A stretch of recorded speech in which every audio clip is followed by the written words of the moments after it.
amongst the young people. Poverty. Buli muntu wano wali president singa okunga abantu bano bonna betwakunganya mama jawali wano Mr. President okwewuunya nti n'akakadde akagula ekisatu kya bali municipality kayinza okugula. Mr. President njagala okuba nga nkukakasa kyolwaleero abavubuka twagala vibe watugambye otidde mu vibe twagala okulaba nga abavubuka tumanya tulumbadde okuddamu omwani Museveni ono wesaayo twagala era batugamba yonna nti firimbi evuge naye bali pulezidenti abantu bannyo bagamba nti abavubuka tetulina mpisa. Batugamba nnyo nti ffe tumanya kweyisa bubi, batugamba nti ffe sibatukola ebikola ebikyamu. Mwami pulezidenti njagala okukakasa abavubuka bano be bakyasinza empisa ng'ate nze abakulemberamu empisa ziyiika mu disitulikiti. Olw'ensonga mwami pulezidenti wakola olumunga balaga okukaka lukaffe n'otugamba tulumbe naye olw'okuba tulowooza tulina nnyo empisa ne twetuulako. Ne mwami pulezidenti njagala okukakasa kati twansiiwuse tetwamense tekweragira pulezidenti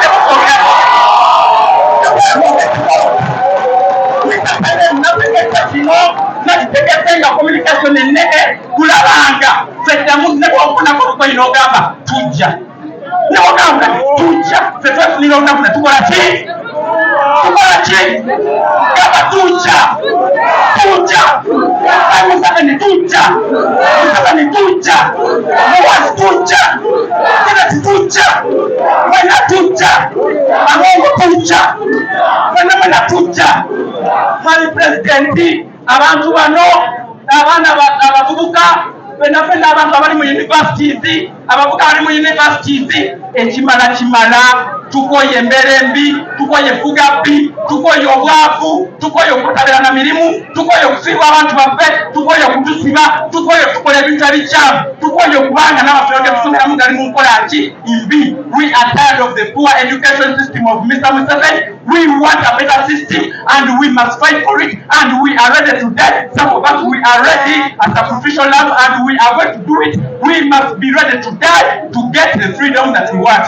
At this juncture, Mr. President, I want to take the opportunity to call you to give us a word. People power!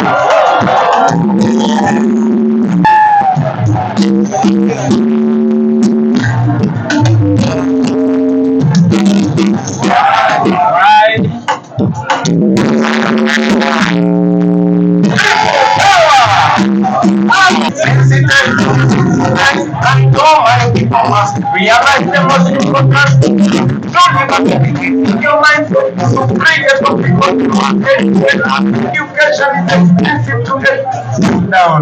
People power! Our power! NUP! Everywhere!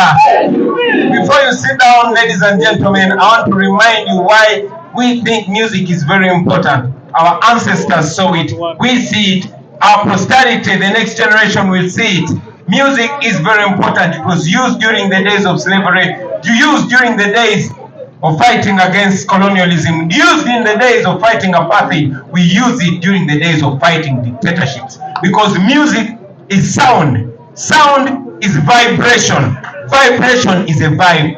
Vibrations make things happen. It was a vibration that made you conceived. It's a vibration that moves everything, so we must maintain that vibration. Allow me to start with a vibration of hope to everybody around here.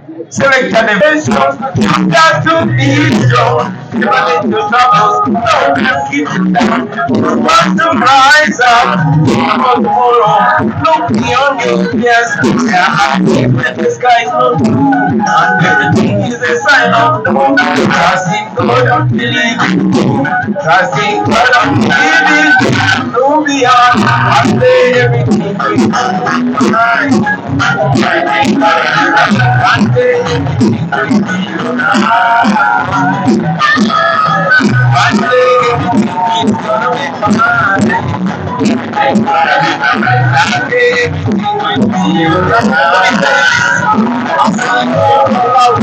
Every situation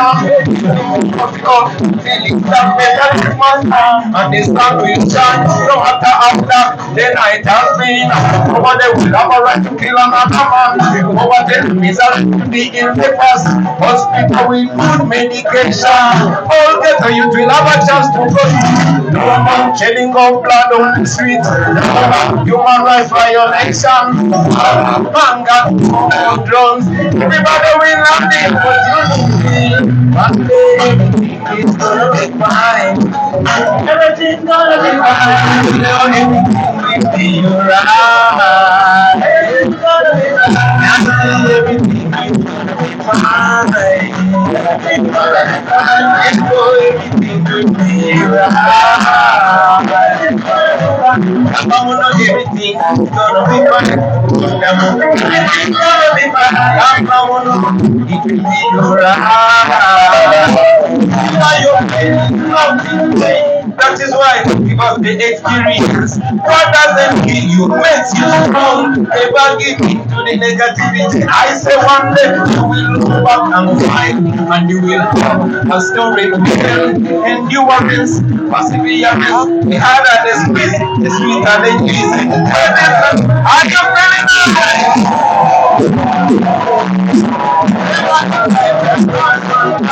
never giving to the dictatorship, no.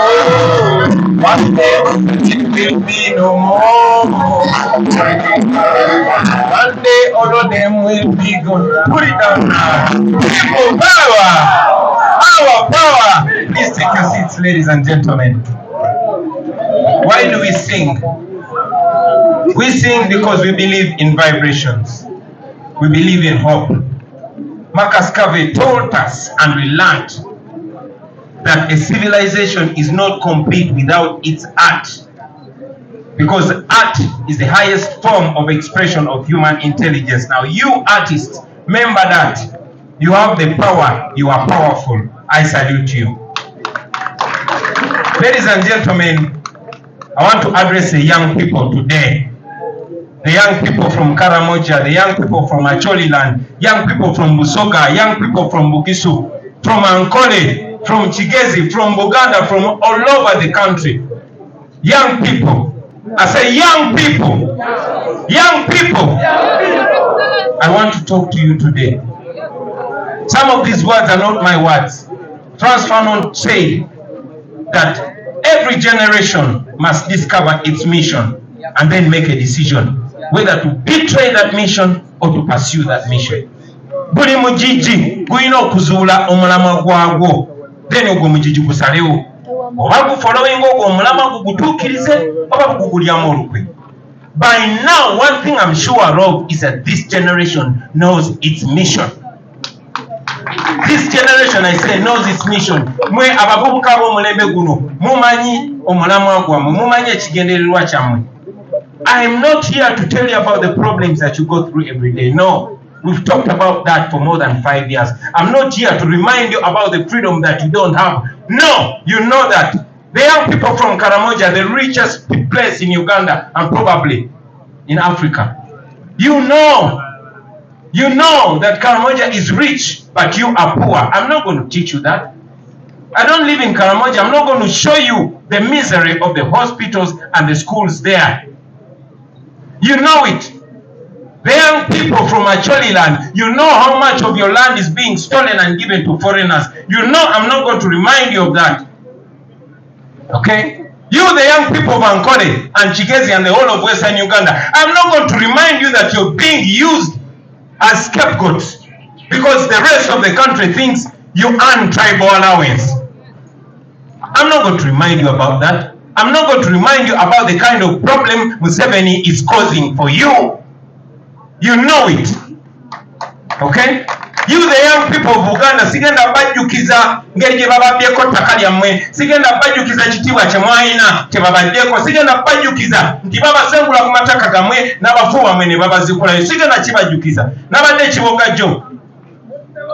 Naye amataka ago gonna amagagga kungulu bali makasooli wansi wajjudde zaabu.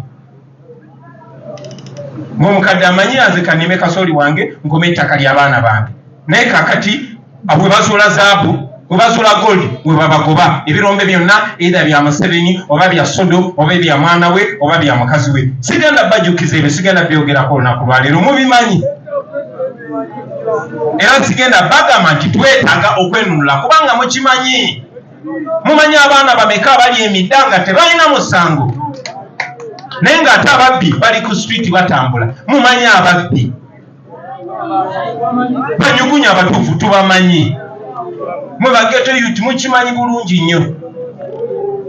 Sigenda kwogera ku Shuki alimidda ssaawa zino. Sigenda kwogera ku Umar Magala alimidda ssaawa zino. Sigenda kwogera ku baana bonna abawambiddwa ku lunaku lwa leero kubanga mbamanyi. Ne tulina kukola ki okusomoka awo? That is a question. We have a mission, but we just have to decide to either pursue that mission or betray that mission. So lunaku lwa leero nga njogera n'abavubuka, now that I've gotten yet another opportunity of talking to you, I will say this. First of all, I will remind you that we had intended to host this engagement outside Buganda, outside Kampala. But you know that the last time our teams tried to go up country, Nyanzijenyemigo Jatambuza. So we all know the challenge that we have as a generation, ladies and gentlemen. We have a challenge to change our country. We have a challenge because many of you are young, but 5 years from now, many of you are not going to be young people. I was a youth yesterday. I'm not a youth anymore. And before long, we have a challenge. Tumanyi kye twagala, kyo tukimanyi tusobola pretendinga titutumanyirize bibiriwa. Although many of us are paid to pretend that everything is okay, it is not okay. We have a challenge. The biggest challenge of this generation is to put Uganda back on the right track.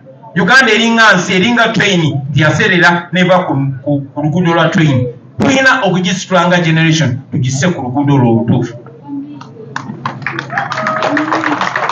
We have a challenge. Those that came before us, our fathers and mothers, they had an even bigger challenge. They were fighting against the white man. Now the whites were more developed. Bebaleta n'eddiini. Nga ne Katonda ali mu kifaananyi kya muzungu, nga ne Yesu muzungu, oyinza otya okuwakanya abazungu. Ne bataata baffe, ne bamaama baffe, bajjajja baffe, balwana n'abazungu, and they defeated the white people. They defeated the white people. And here we are as a country. We are the result, especially we, the generation. We have old people here, but I want to speak to you, the young people. We have a task to change the trajectory of things. Today we are in a country where 30 is the new 18. Many of you are 25, but you're still living with your parents. Not that you don't know. This is a more enlightened generation than the ones that came before. But 30 is the new 18. Myaka 18 obeera okyeyiya. Myaka 2 okyeyiya. N'abaasatu bangi abakyeyiya. Many are educated, not employed. etc. I can't go back into our problems. I just want to challenge you, to provoke your reasoning, to provoke your anger, because if you can't get angry with the state of affairs in Uganda, you are a damn fool. I say that again. If you cannot get angry with the situation in Uganda, you are a bloody fool. Because a smart person, when you have brains in your head, this is supposed to annoy you. It's supposed to annoy you. But how are you going to channel your anger? That is what I want to speak to today. We are in a fight. Many of us got scared, but indeed more of us are even joining the fight. We have a fight to change our lives. But how do we change that fight? Number one, let us realize that we have a problem. No. I want to salute in a very special way you people that are here and those following us online. Already you realize that we have a problem. We have a problem between HCB. This problem was not solved by our fathers and mothers. Many of them are long dead, others are dying soon. We are the new fathers, the new mothers. And some of us are already becoming grandfathers and grandmothers. We have to decide either to subject the same challenge to our children or to change it.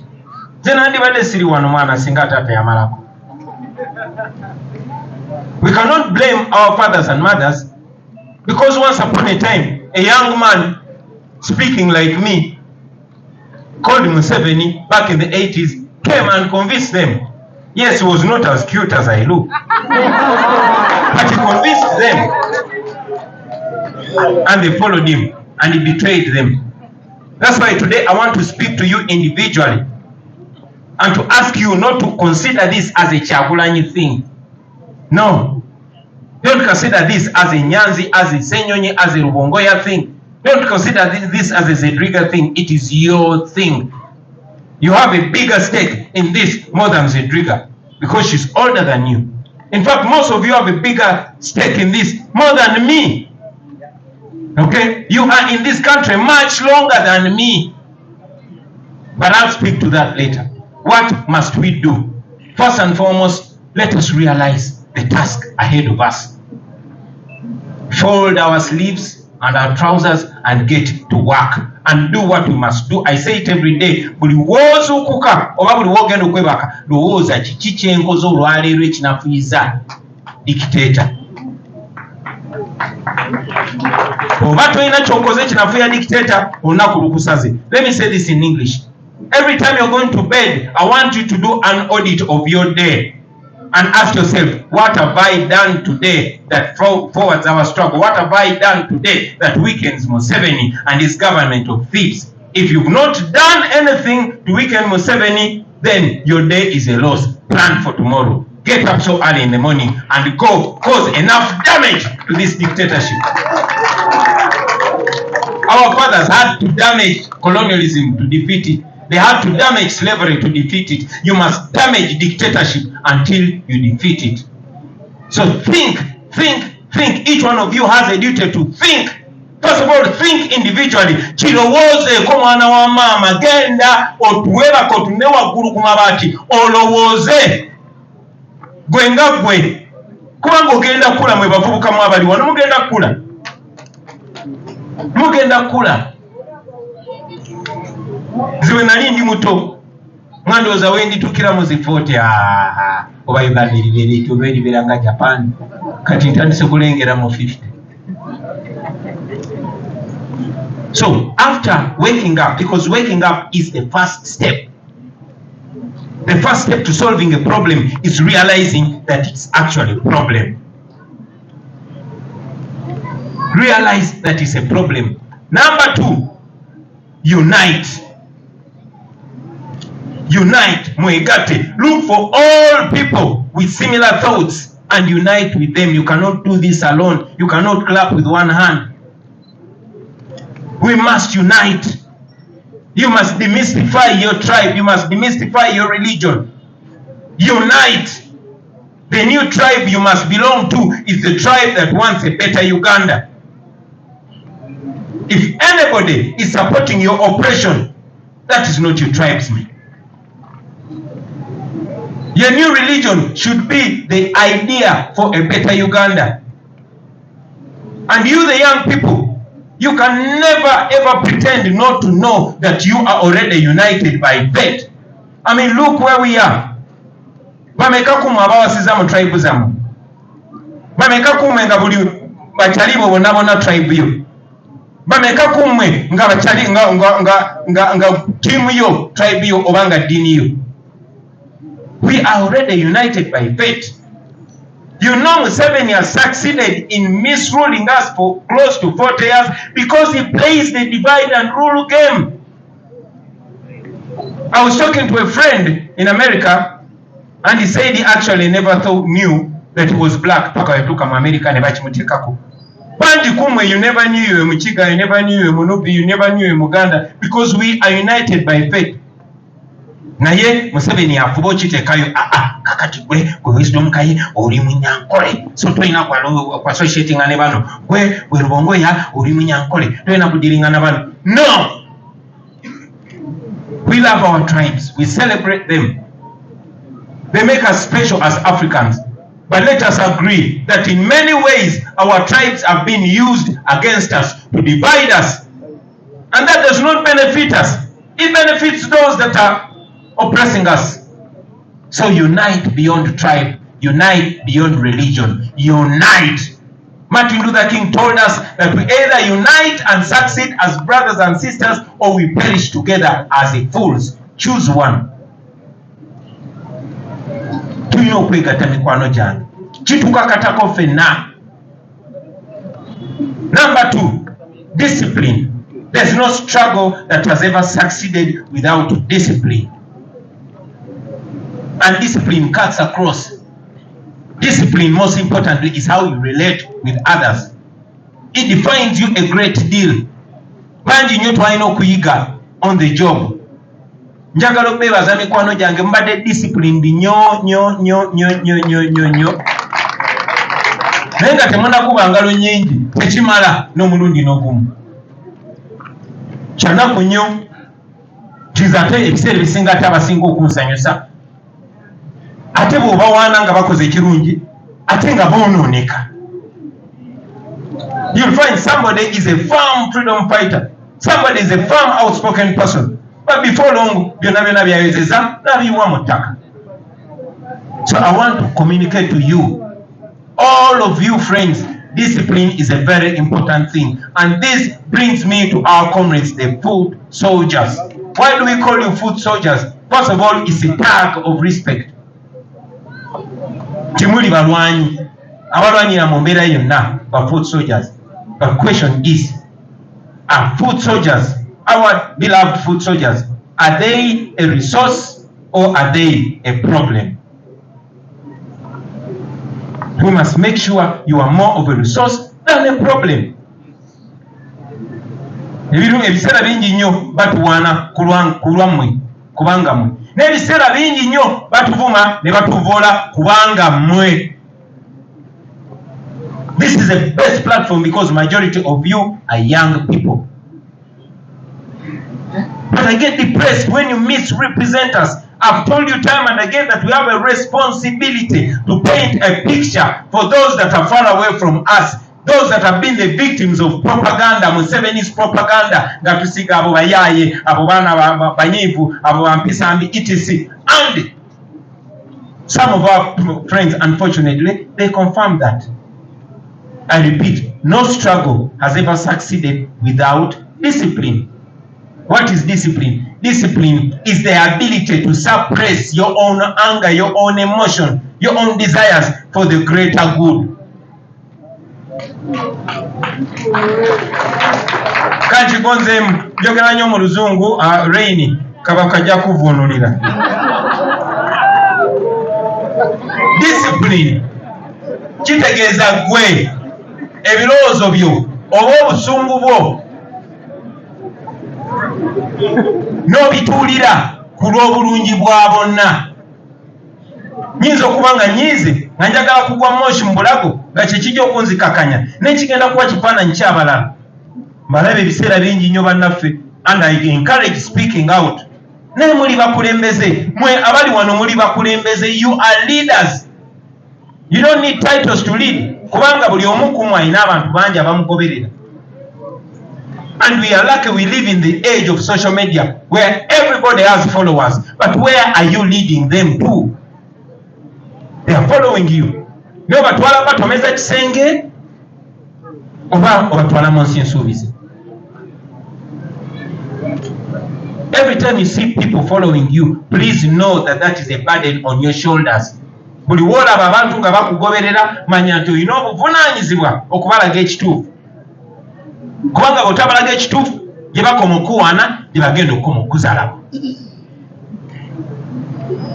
So mbasaba baganda bange mwejjukize nti if we don't have discipline, we'll take 2 steps forward and 3 steps behind. Is that what we want? ensonga endala gye njagala okwogerako basebo ne bannyabo olunaku lwa leero kwe kubasaba okwewala mu buli ngeri yonna okwewala okwawulayawula. Ekyo nkyogedde emirundi mingi because it's important. It's important. Okay? I've said this and I say it again, that your real tribesmate or your real religion mate is a person that stands by the values that you believe in. Tuwane waffe Buganda tukkiriza nnyo mu buntu bulamu. Era Museveni ayagala nnyo ogamba kubanga Bobi Wine Muganda then NUP Abaganda. Naye gwe olabye Abaganda bameka Museveni bakozesa okunafuya ate ekigendererwa kyabwe kyennyini. So mutwale obudde mulowooze basebo ne bannyabo. I want to suggest a few things. But before that, I want to send a communication to the young people, not the ones that are here today, not the ones in office, but the young people who are wearing uniform in the military and in the police. You are young people. You are our brothers and sisters. You are our brothers and sisters in law. We marry your sisters, you marry our sisters and brothers. We drink from the same joints. We dance from the same nightclubs. You are human beings like us. You are not machines. You are not robots. You deserve better. I have said it to you on the nomination that because I believe you deserve better, the beginning salary, not the maximum salary, but at least the lowest, the minimum salary of every police officer or soldier should be 1 million shillings. I say that because I know you, because I feel your pain. Unfortunately, you are the same people that are being used to oppress your brothers and sisters and to crush your own dreams. You have dreams. You don't want to live in a uniport all your life. No. You don't want to be ordered around all your life. No. You don't want to be ordered against your will to beat, torture, or even kill your brothers and sisters. You don't want that. You don't want to spend 40 years in police or 40 years in the military, but because this boy or girl is related to Afande so and so, they come and become your Afande. You know how many years you've spent waiting to be promoted, but you're not promoted. You know how many fronts you've been to, but not rewarded. You know how much of your money is taken off your salary by force, and how much of it is being stolen from the Wazalendo circle and from this other circle. What is it? Exodus circle. So we feel your pain, but please do not be fooled. You have the power to liberate your own selves. We don't like to see you depressed and causing problems to yourselves. I know that one of the bodyguards of the minister shot him dead, and I condemn that act. But let us take time to understand what was inside his mind. Does the police or military leadership care even to understand that these people are stressed and depressed and they have mental issues? Do they even understand? If it was an ordinary human being like you, you just break down and cry. But this person is holding an AK-47 every day, loaded, running on your car every day. But the wife is giving birth tomorrow, and he doesn't know how she's going to give birth. And when occurrences like this happen, you condemn them. Up to today, Sabit is not buried. Up to today, his family does not know where his body is. Up to today, Sabit is tebinagwa muzika. I'm not going to just be here and condemn it. I condemn the act. I disagree with it. But again, we must learn from that and know that that can happen more and more and more time. I mean, look at the shootings that have happened in the last 2 weeks. Mulabye abakuba amasasi bameka. Olunaku lwajjo omusirikale yabuuse ne yeesuula mu River Nile n'afa. Mulikola mukyanga beekyanze abanyigirizi babonangabe omuntu wa famire omusalo gw'omwezi tegumulisa kumala wiiki kyova olaba ngamba tutudde ku negenda kubaluka batudde. So that is what I mean. Most of these people are young people. We all have a role to play. Tulina omulimu ogwokola fenna, whether you are a teacher or you are a soldier or you are a farmer. So I want to communicate to you, brothers and sisters in uniform, that we are not fighting against you. We are fighting for you. We are also young like you, and we are many who would pick guns, but we don't, because we know violence only begets violence. But the people that are using you will run away. Museveni has a jet waiting to take him out anytime. Lwakwati tunaba kwechanga kimala. Ne Museveni wanalaba nga giwunye ajja kutambulamu mwe mugenda kusigalawa. So I want to call upon all of you, my brothers and sisters in uniform, to stand with the people of Uganda. It is not a crime to disobey illegal law, illegal orders. It's not a crime.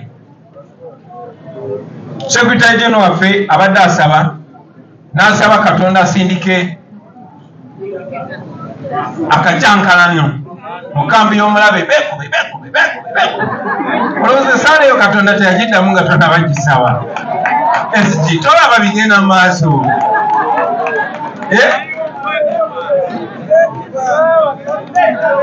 Ayongeremu Katonda akyatusedde. So friends, this should go to all of you. Fenna tuyimirire wamu ne bannayuganda, naddala mmwe abasirikale. Tetulwana nammwe bakyali baffe, tulwanirira mmwe, nammwe mulina ebizibu. Ate tumanyi bulungi nnyo nti enkyukakyuka ngeze, nammwe mujja gibenefitingamu, nammwe egenda bayamba.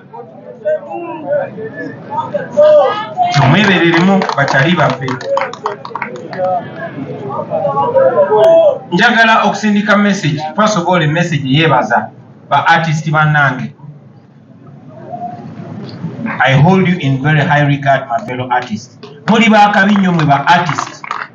Njagala okubajjukiza abamiziki bannange ne bannakatemba bannange ne bawandiisi bannange, mwenna ba creatives, muli ba muwendo nnyo. Era bano abasajja abafuba nnyo okubanyalisa babalage nti temuli bakabi nga bwe mulowooza. Baboyi muli ba kitalo n'okusinga bwe mulowooza.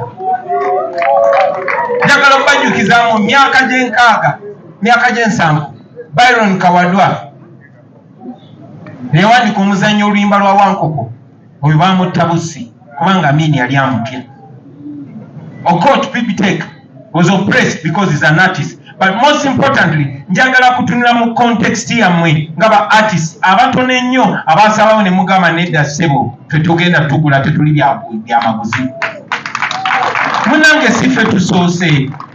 Abasajja baaliwo abaakabi. Omusajja gwe bayita Christopher Sebadduka yagaana okolera dictator. Omusajja gwe bayita Fire Lutaya yagaana okolera dictator. Fire Lutaya yalina mukwano gwe nga batambula babiri baali bamuyita Jesse Kasirivu. Jesse Kasirivu yayimbiranga mu Crane Band yafuuka Africo Band. Jesse Kasirivu Amini yegombadde muwe.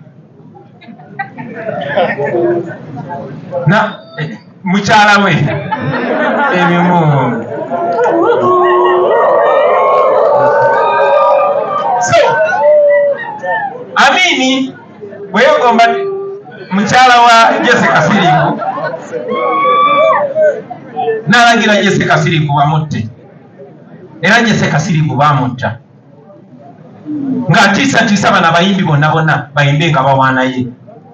Fire Lutaya n'asikamu naye teyafa, era paka kati tukyamuholdinga in very high regard. Of course bangi babakkakkanya, bangi ne basirika busirisi, ate abalala ne batandika kuyimba nga bawaana Nakyemalira.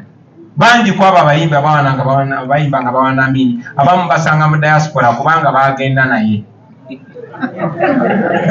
Nkiddamu, abamu basanga mu diaspora kubanga bagenda naye. Nobwo bwe yatekinga over baali tebalina buvumu bumala komawo kubanga bakola ebikolobero bimala. Mukimanyi nti waliwo bamiziki bannaffe nga ffe nga bamiziki bannaabwe tetubalinaako buzibu naye nga Museveni afulumyemu bagenda naye.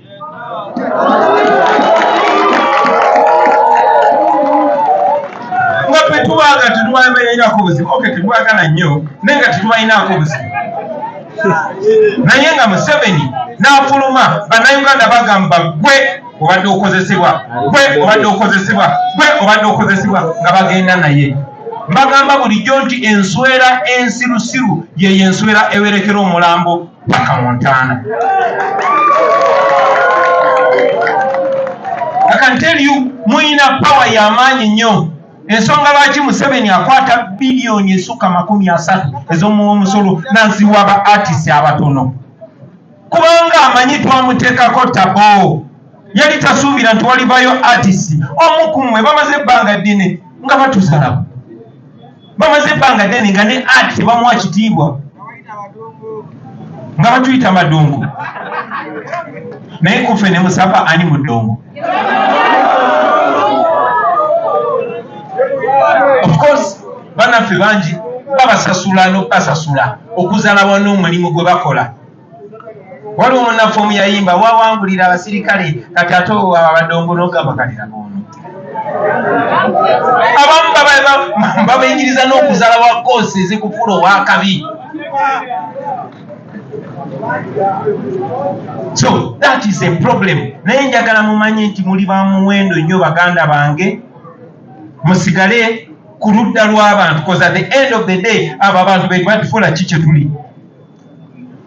Tekikwewunyisa lwaki ba artist bannaffe abakolagana ne nakyemalira every once in a while boogerayo ekigambo ekiri ku ludda lw'abantu kuba bamanyi miliyoni 45 ez'abantu bamanyi amazima.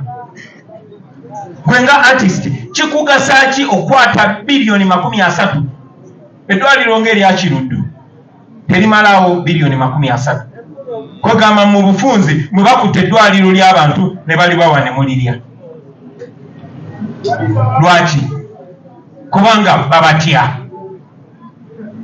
Bwe muba mu mazo zirya ate temudongowala. Bwe muba mu mazo zirya mwogere ekituufu. Kuba ekituufu kyekijja okukipinga nga muli safe. Gwe artist yonna gy'oli ekituufu kyekijja okuwa social security. Museveni tagenda bawa bukuumi mwenna ate ne bw'anaabubawa bw'onoddamu amagezi ajja kwettira. Yuzi twale tukungubagira muganda waffe Jjajja Ichuli. Jjajja Ichuli yali musajja mugezi nnyo naye yasalawo. Omanyi Robert Mao olumu yagamba nti if you are sorry I tend to speak too much Luganda and yet my Luganda is not very good. But Robert Mao one time said that if you are paid to be a fool then your intelligence ceases to matter. And I think he was right. He was right. I only wonder whether he can say that again. But I was talking about Jjajja Ichuli. He was an intelligent man. But he decided to use his intelligence against his brothers and sisters. On the 18th and 19th of November 2020, he was the spokesperson of tyranny. He was the spokesperson of murder, mass murder. He thought he was one of them. What kind of idiot was he? He thought he was one of them. He was wrong. Those who speak to him told him, my brother, you're not the first. Look at Kakoza Mutale, look at Chitata. That's how they all ended up. And he knew it because every once in a while he came out to speak the truth. Ichuli yalinga avayo buli walwangawo musasula oba buli we yanyiiganga oba ndowooza buli we yakinywangamu ng'avaayo ng'ayogera amazima. Era tulowooza nti bagenda okulaba nga balabisiza nnyo ne bamukola nga bwe bazze bakola abalala. Era ekyatuuka ku Kirumira eyabakolera ekyatuuka ku Ichuli, ekyatuuka ku Kaweesi. Afande Kaweesi was on TV justifying the mass murder in Kasese. When Museveni killed hundreds of women naked, hundreds of children naked, Kaweesi came on TV and justified that. A short while later, they did the same to him. Look at Afande Okech. Look at Chirumira. Look at Afande Chigundu. Look at Afande Katumba Wamala. Look at Abiriga. He would wear yellow all body. These people are not your friends. They are not. They are not. A devil can never be your friend. They will use you and either dump you or eliminate you. They can never be your friends. Why do we think they are the killers? Because they are the ones who have guns. And we saw them killing on the 18th and 19th of November 2020. We saw Museveni's people killing in plain clothes with assault rifles. We saw them. We have seen them killing in broad daylight. Tubamanyi bebatemula abantu baffe kubanga bebabeera ne mundu. They are the only one with guns. Bebalina mundu bebatta abantu baffe. Abamu babattakyera ensi yonna nemanya, abalala battakyama naye tumanyi. So be wise, friends. I thank you, artists, for not abusing your intelligence. You are better than that. And I can guarantee you that you're on the right side of history. I can guarantee you that one day an artist is going to be president of Uganda. I can guarantee you that one day you are not going to be on the menu, you are going to be on the table. Because if you're either on the table or you are on the menu, one day you will not be eaten, one day you will be eating. One day you will get the respect that you deserve as artists. And one day we are going to build a music industry upon which the sun will never set. We are going to be bigger than we even imagine. So temugwamu manyi mikwano jange, musigale nga muli strong, musigale nga mwebereramu, musigale nga muli bakabi.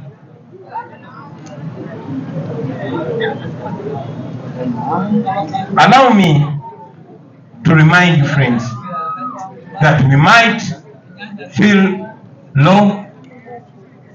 Every now and then when you're fighting against a dictator, means you're fighting against Bank of Uganda, you're fighting against Uganda Police, you're fighting against UPDF, you're fighting against every institution of state. But I want to guarantee you that Museveni is on his way out. I mean, look closely. He's now trying to reinvent himself through his son. Museveni ye twamusojjola data kyalina kyagamba katagezaako okuzuukirira mutabani we. Naye saala ze tusaba zikola. Kubanga gwe singa gwe Museveni oyo mwana gwe wandyagadde.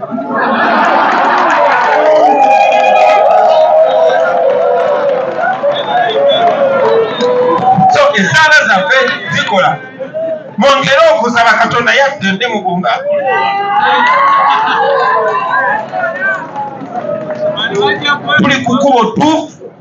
Tuli kukubo tuufu temugwamu manyi. We are working day and night. Nsiba nkibagamba ne kati mwenna njagala mbagambe nti Museveni wadde akozesa sente zaffe ze batujja mu musolo, wadde akozesa amagye gaffe, wadde akozesa media yonna okugezako bapintingira ekifaananyi kyakyali strong. Nkakasa okugjako abali live naye bingi bye njogedde wano bajja bisalaasalamu nga bituuka ku TV. Lwaki? Kubanga tayagala bibatuukeko. Ne tulina omukisa nti as I speak to you now, the whole world is watching us. And the whole world has been following what we are doing. That is why even the international community, the International Criminal Court, recently received our petition. Era njagala bategeeza mu butongole nti Museveni process ey'okumukuba mu kkooti ensi yonna yo yaggwa dda era empapula zaakoze ki. Tulindiridde bulindirizi prosecutor wa ICC atugambe nti kale kati ntaddeko stamp kati yonna wonna weyeemamaliza mu nsi gy'atalinaako buyinza ebeera jjeeke. And that is not only Museveni, because it's not only Museveni that kills our people. His son kills our people, and all those people around him kill our people.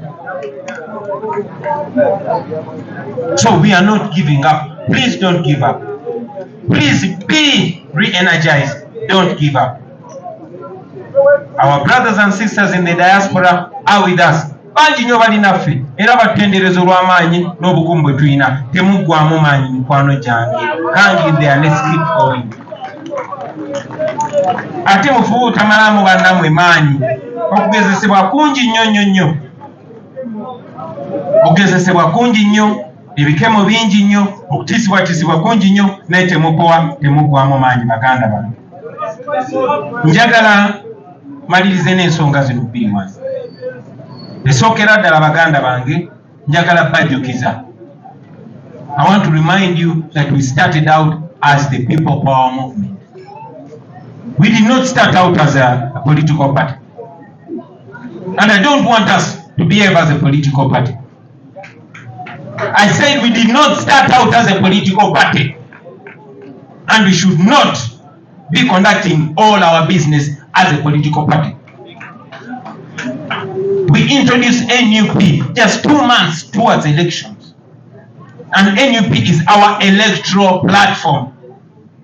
Because we had to be organized. We had to have a symbol. We had to have a government. And now we have a government, although they call it a shadow government.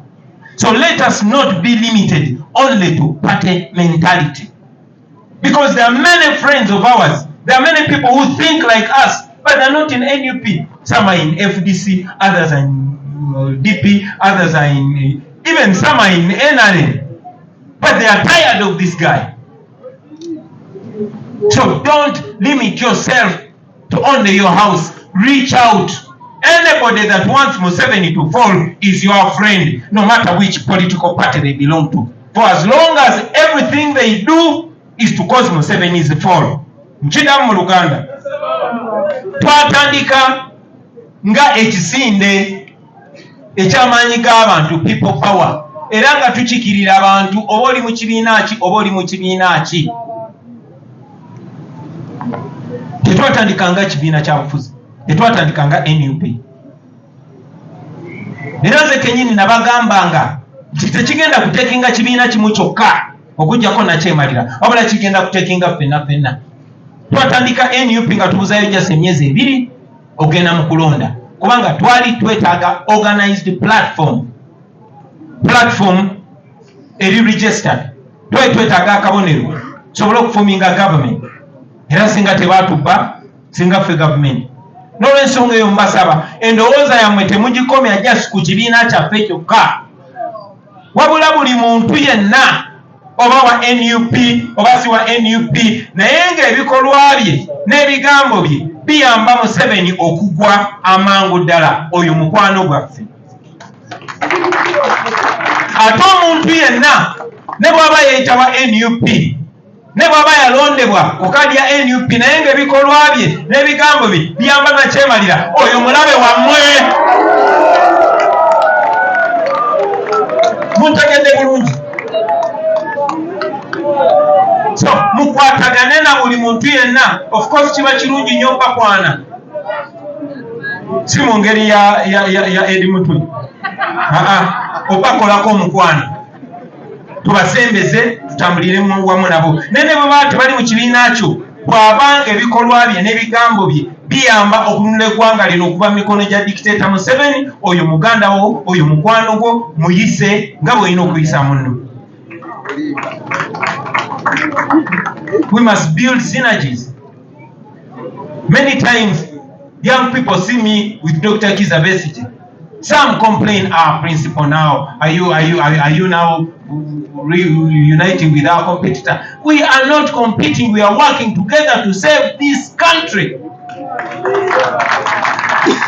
And please support every kind of friendship, every kind of comradeship that is in favor of the people of Uganda.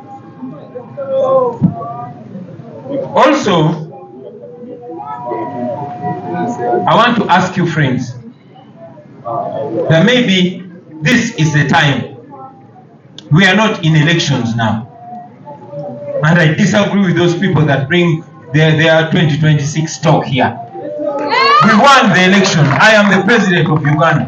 I have not announced an election. What are you talking about? Whom are you? What are you?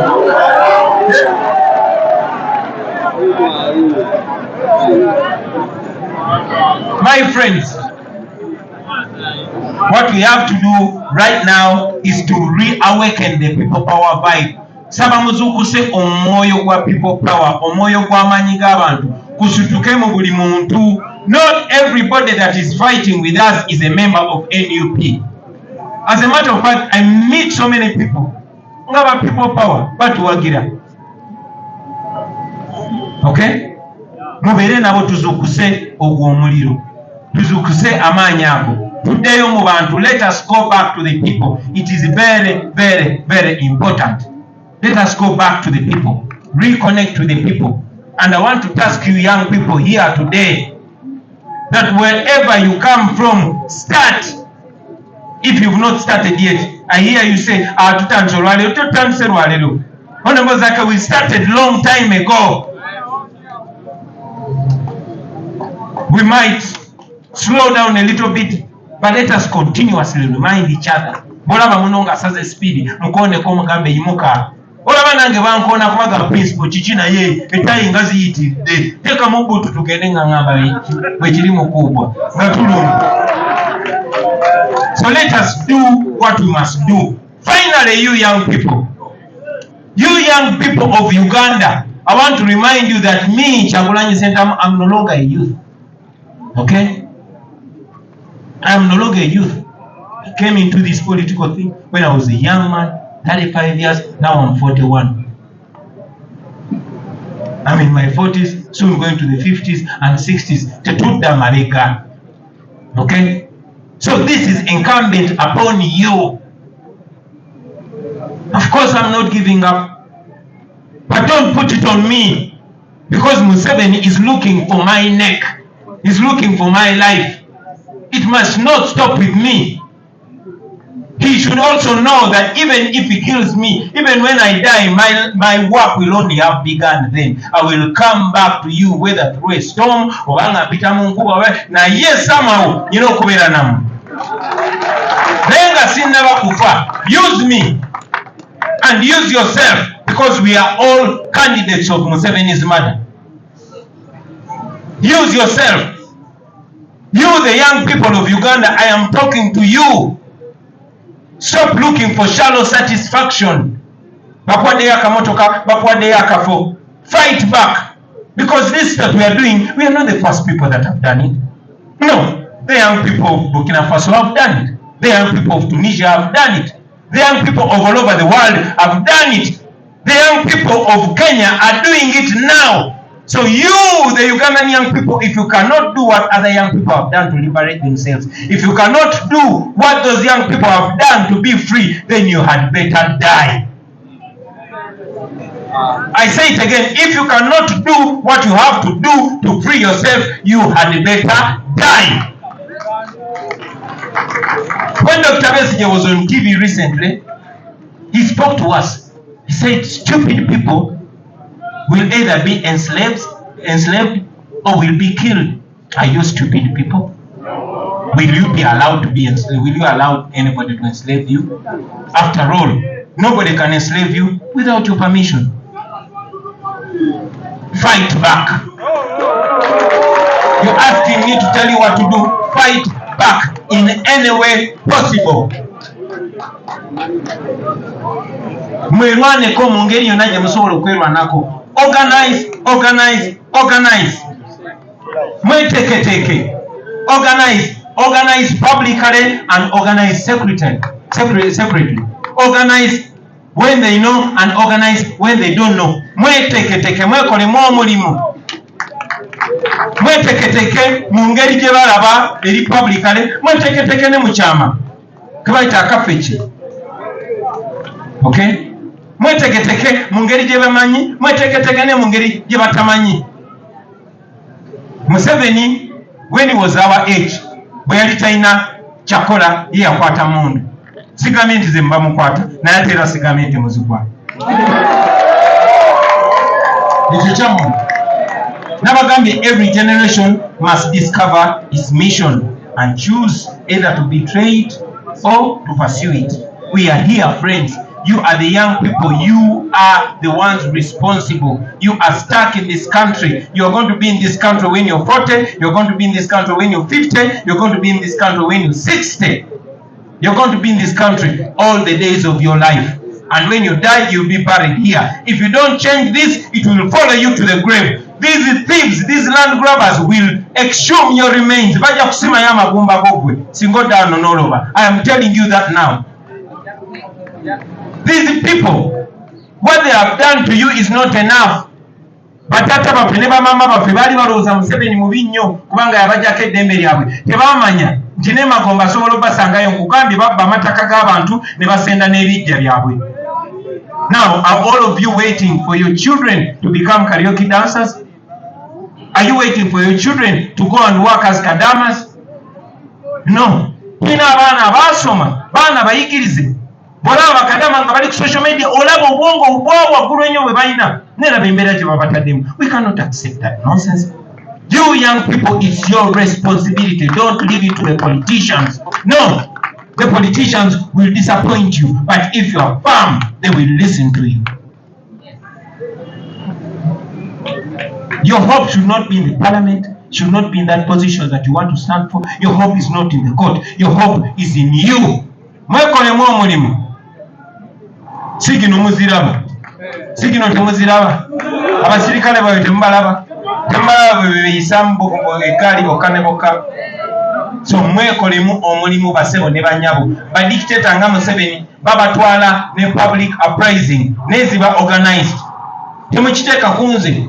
Kuba okumala ebbanga ddene Museveni alowooza bwekwata Kyagulanyi ne musibire waka bajja kutuula. Ekyo nakuŋŋaanamu mutuula. Bwe nkuŋŋaanya abantu eri muto Banubiani Bakinaani ne mbateeka mukomera nga mutuula. Mubeere bangi, munyiige bangi, ng'akwata bano nga bano bavaayo, ng'akwata bano bavaayo, ng'akwata bano bavaayo, ne be basibe bajja okutulukira. Awo mujabagire.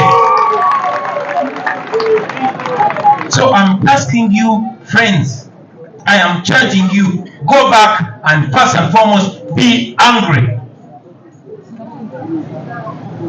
Atanyikako abeera mu ki? Atanyikako abeera mu ki? Bannange munyige. There's nothing to smile about. Nothing to smile about, my friends. Nothing at all. It is upon us. It is upon our generation. Katonda buwadde omukisa. Abantu batuwuliriza. Nze bwe ndina isobola bikola byonna muyina okunyambako. Mubeere bakyagulanyi ewammwe nga mukola ebintu bino wammanga. First nayogedde okubuuka mubuuke ate mubuuze abalala. Buuka obuuze omulala. Number 2, muyunitinge mwegatte. Si nsonga oli wagwanga kyoli wagwanga ki. Everyone is your brother and your sister for as long as they want the best for themselves and you. So muyunitinge. Number 3, mubeere disciplined. Without discipline, we are failed even before we start. Be disciplined. Give this revolution, give this struggle a good picture. Let the world know that we are moral people. Don't allow Museveni to paint us that we just want to burn the city. No. Why would we burn the city nga yetu mulabako? Lwaki twokya ekibuga tetumanyi gye bagira nakani. So, unite, be disciplined, be organized. Organize. Sinze ngendo okubabulira ekyokukola. Nkiddamu, sinze ngendo okubabulira ekyokukola. Abantu abawamba abantu bamwe mubamanyi. N'abantu be bakozesa mubamanyi. Mmwe abavubuka ba ghetto abawamba abantu bammwe ne batali bammwe abakozesebwa okubamba abantu bammwe mubamanyi. Nze mbanzija mbabulire ekyo bakolera. Nze mbabulira abaffe ababalyamu enkwe mubamanyi. Era nze mbagamba nti bugire bwe muti ekyo kibalekedde temuli baana bato. So with those few words, friends, I want to thank you very much for standing on the side of the truth. My fellow artists, I can never thank you enough. I salute you. My fellow leaders, I salute you. The foot soldiers, comrades, ladies and gentlemen, the fight is on. The struggle is on. we are not going to sit and get our freedom. We must fight for it. There's no freedom beggar. There's no freedom crier. There's no freedom negotiator. There are only freedom fighters. Eddembe tebalikabirira, tebaliegayirira, tebaliteeseza, balwanirire ne balifuna. Mwebale nnyo kumpuliza basebo ne bannyabo. I want to encourage all of you, go back and start from where you had stopped. For those who had stopped, for those that had not stopped, even increase, engage another gear. Let us fight on, let us organize. Make sure at least every day you have 2 new converts. Every day, make sure you get at least 2 new people. And those people, muberenga abalokole, omuntu yakalokoka tebamusuula, batambula naye, nakola ensobi, ne bagenda naye, paka lwaterera. So keep recruiting others. Don't look at only us, the leaders. Zembi bagambye sina kipya kye mbagamba, nawe fuuka Kyagulanyi eyo. With that, we shall be able to end the Museveni dictatorship and build a country that will be